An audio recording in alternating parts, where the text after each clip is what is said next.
going on is that of thatching straw. Now, try to give you a bit of context as to why the report was commissioned on thatching straw and the growing of it, and it is that it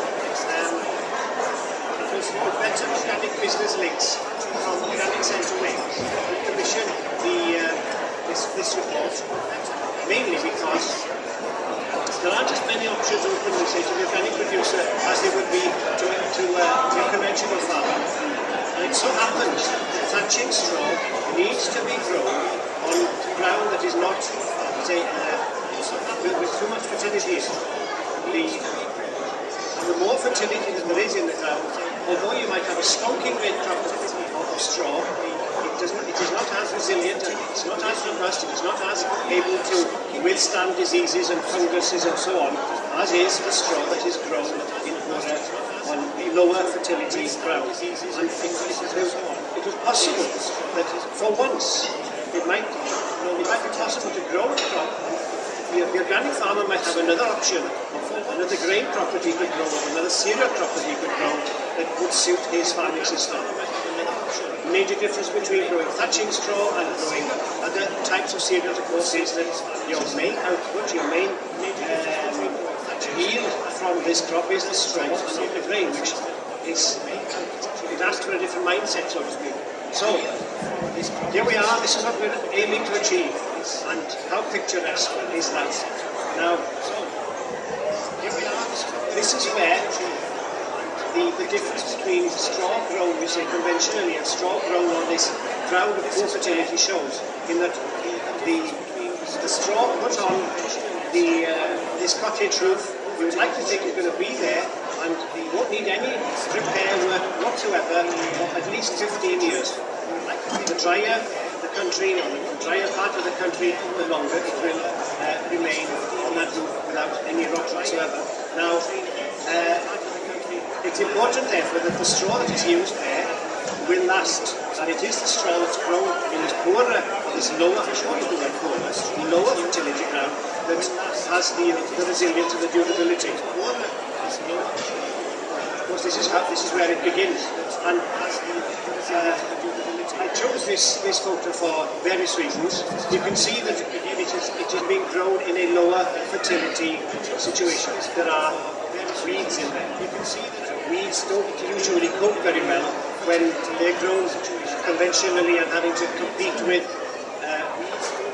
cereals that have received lots of fertility and are zooming out of the ground and they can share with everything.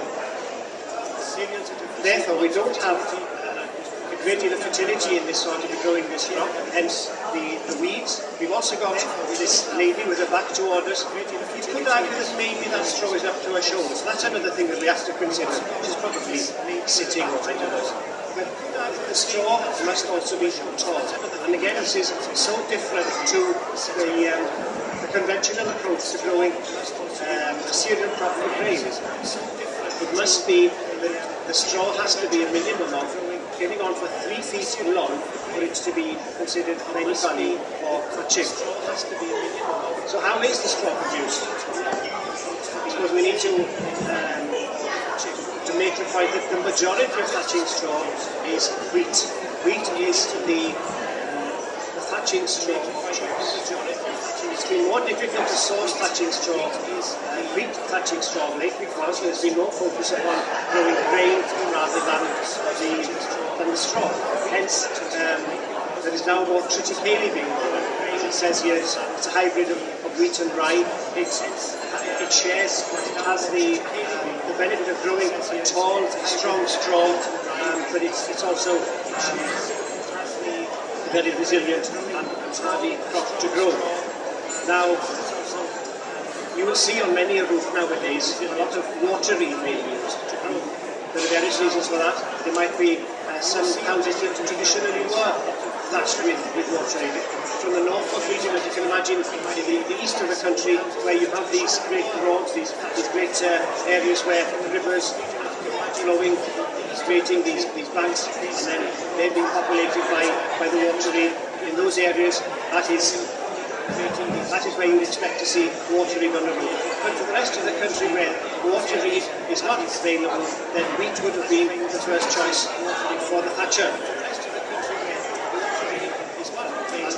I've already made the point that thatching straw suited to be grown on the organic farm because it's important, in fact, that thatching straw does not receive lots of fertility. There must not be lots of input, say artificial nitrogen, fungicides, weed killers and so on. It must be as pure a crop as possible.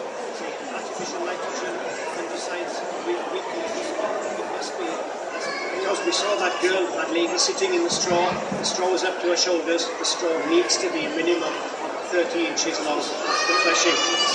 And again, this suits the organic farmer. There are no modern varieties of thatching straw available.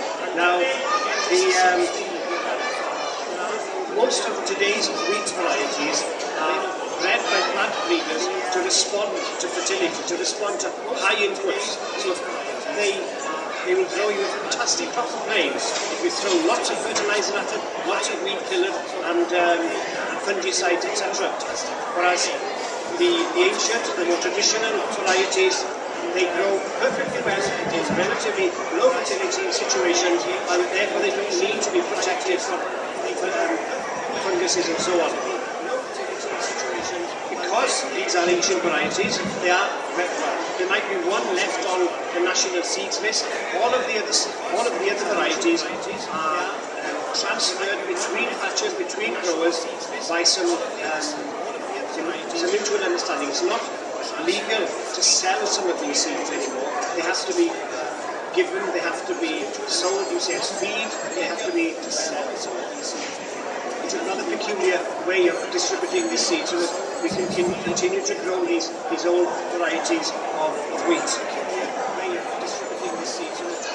This really is a blast from the past, and yet it's not that old wheat. Okay, yes, it is a blast from the past, and we're looking here at the binder that we have, to say, a modern tractor pulling the binder. So we're marrying the ancient and modern here. But there is no better way to harvest thatching straw than to use the old-fashioned machinery, because it's important, in fact, it's essential that when this field of wheat, this field of cereals is harvested, that the straw remains intact.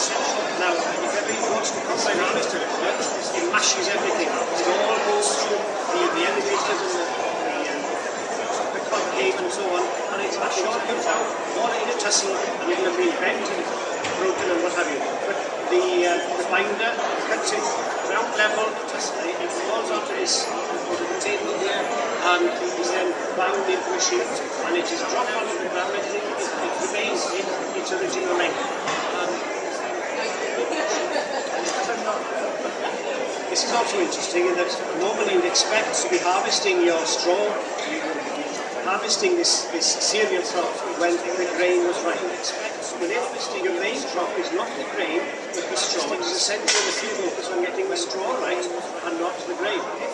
Hence, you will be cutting this crop when the grain is, some people refer to being cheesy ripe.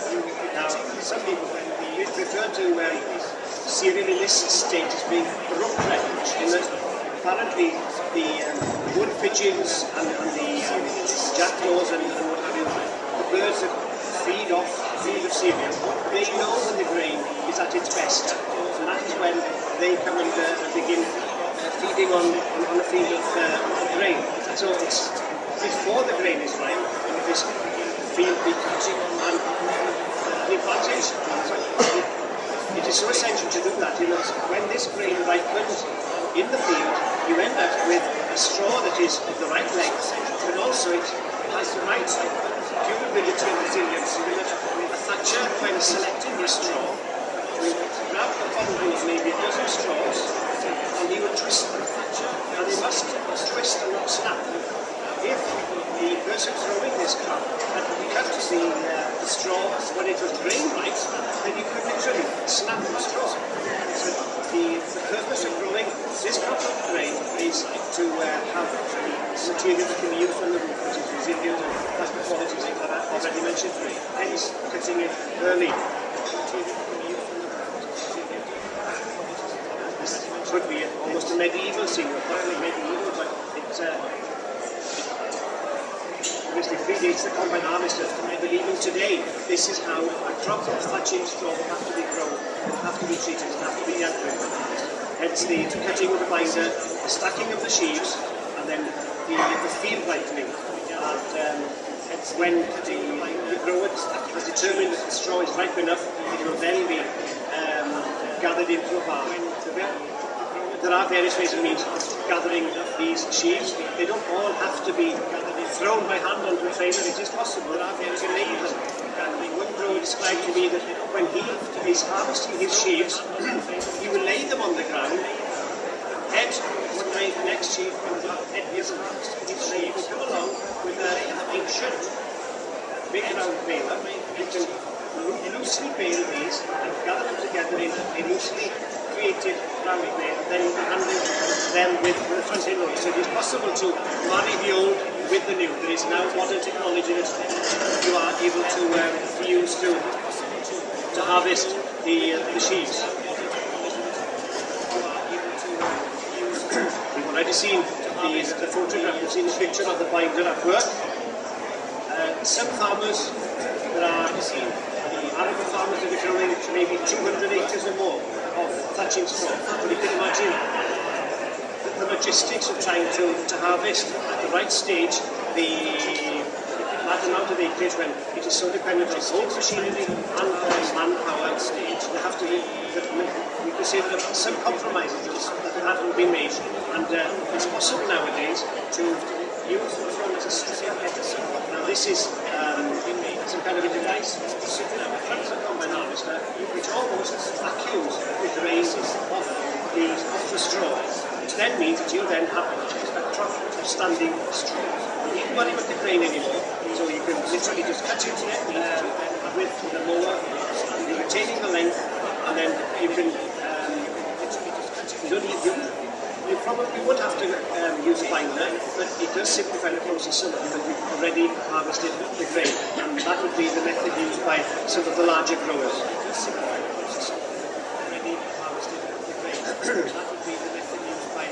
And this is where, although it sounds attractive to grow a crop of thatching straw, if you are very, very dependent upon manual labour, then it can be difficult for you to get the workforce that you need to enable you to harvest this valuable crop in the appropriate way. The sheaves, when they're ripened, when they're dry, they are considered to be ready to be removed from the field. They can either be threshed immediately, or they can be baled, as I said. They can be stored in a barn, and then when the thresher makes its rounds and comes to your area, then the thresher can come and thresh the grain out of the straw, leaving you with a straw that is ready to be used by the thatcher. Again, this picture was selected because here we have an ancient thresher being used by in this situation. So here we have it's just as well as we still have the old machines available. As you go around this showground today, you might well see some of these old machines. Not at work, but there are people that own them, restore them, and they can be used as well.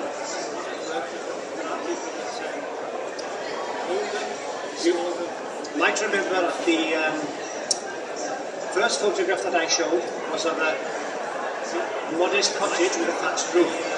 How much straw would it require to thatch that cottage?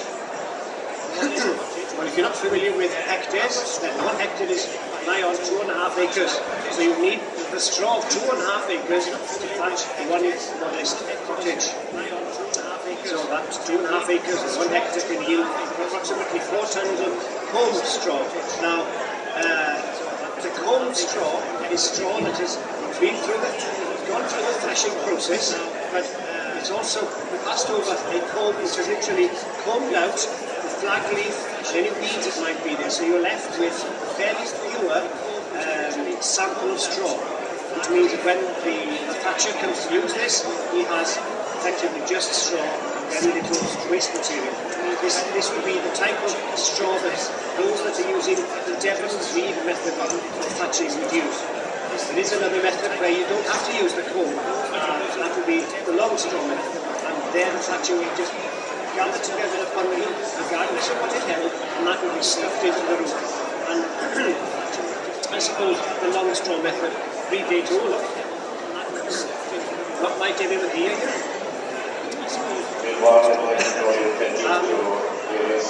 The long straw method, I suppose, predates the use of covers, and it wasn't possible at that time maybe to select, to thin out the unnecessary material.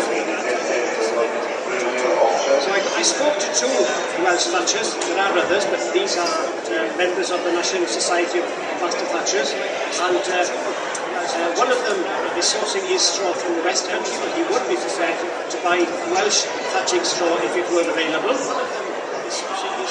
And many of the thatchers are using watery because there is far more watery available, but most of it is imported from Turkey or from Eastern Europe. And as we are interested in matters sustainable, obviously it has to be more sustainable if we can grow thatching straw in this country. It is possible to grow it in Wales. So why go to the bother of producing thatching straw when you can produce a field of grain which is going to yield you 5 tons to the acre, £250 a ton? How does it compare with growing thatching straw? Well, it compares reasonably favourably. More so on the organic farm than on the conventional farm. But if you can get up to £1,000 a ton for the straw, then that's not a bad yield from your ground.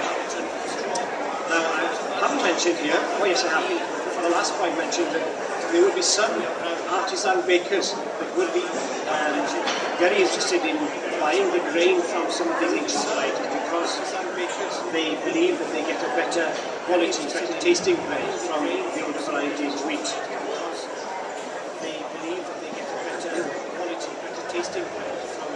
So is it a profitable crop to grow? Well, it can be. It will depend on the value of grain. When the value of grain is high, it's more difficult to show a profit from the thatching straw.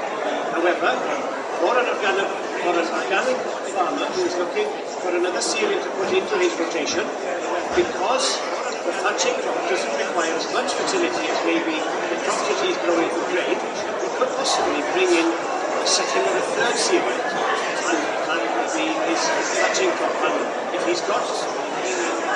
he knows that he can access the pressure, if he knows that he's got labour, manpower available to stack his sheaves and to assist in the harvesting of this crop using these old methods, then it might well be a bit of another enterprise for the organic farmer.